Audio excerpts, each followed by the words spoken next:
Remember silly statements like, we fight them over there so we don't have to fight them over here? Remember how the New York Times was complicit in us going to war with Iraq by in effect being the stooge for the Bush administration? Remember all the times when we were asked if, do you think that's making us weak whenever we don't react in Bosnia-Herzegovina or in Sudan or in Yemen or whatever? The media, there is a sect in the media that always seems to attempt to push our government into war. I want you to check this out. We'll take it on the other side.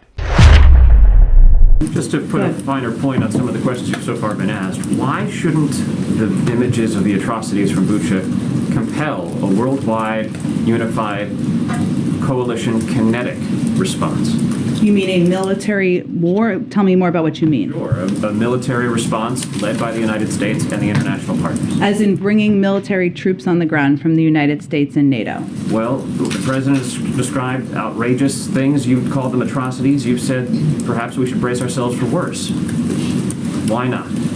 I think what the President's objective is, and his responsibility, is to make decisions that are in the interest of the United States and the national security of the United States and the American people. And that is not to go to war with Russia. It is to do everything in our power to hold them accountable, to support efforts through international systems to do exactly that, and to provide military assistance, security assistance, and support to the Ukrainian people and the Ukrainian government. That's exactly what we're doing. But it is not in our interests or in the interest of the American people for us to be in a war with Russia. Go ahead. Now, what you see here is a reporter that is attempting to urge the United States to form some sort of a coalition to go into war. Does he realize what that really entails? I mean, a war trying to push out with a whole bunch of people going into Ukraine, trying to push out the Russians.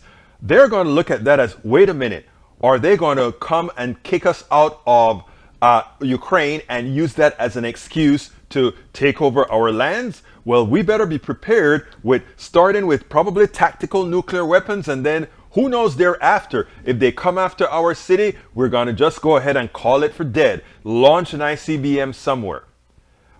The guy is a crazy man. If you believe that we can just go ahead and say, go in there and fight him directly as opposed to fight by proxy, you don't understand world politics. The truth of the matter is, Putin doesn't need to be taken out on the battlefield per se. Putin needs to be taken out by his people, his general, etc. And there's a good likelihood that exactly what the Americans are doing right now, what President Biden is doing right now, by a constant increase in sanctions and making the people pay in not with their lives, but in their struggles. Think about it. Russia has shown its violence by just by just killing people left and right, blowing things up left and right. He shows he has no heart, no humanity, etc. Now, do you think we can get anything by trying to go in there and kill his people as well to get out? It doesn't work that way.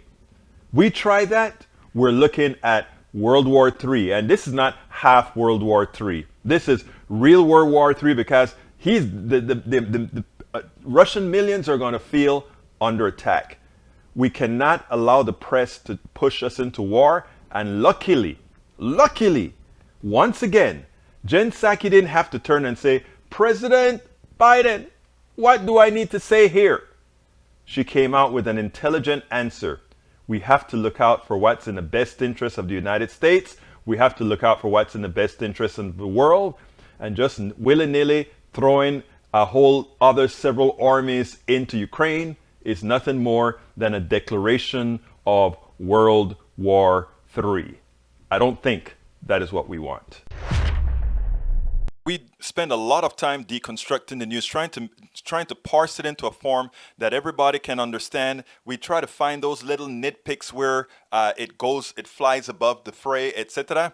If you really like these videos that we do, I want to ask a big favor. Please go ahead, number one, subscribe to our channel, and number two, please join if you can. Thank you so kindly for watching. Keep watching. Please remember to share. We must populate the entire internet with our progressive message, a message that we know is what most Americans say that they want. So help us, please join.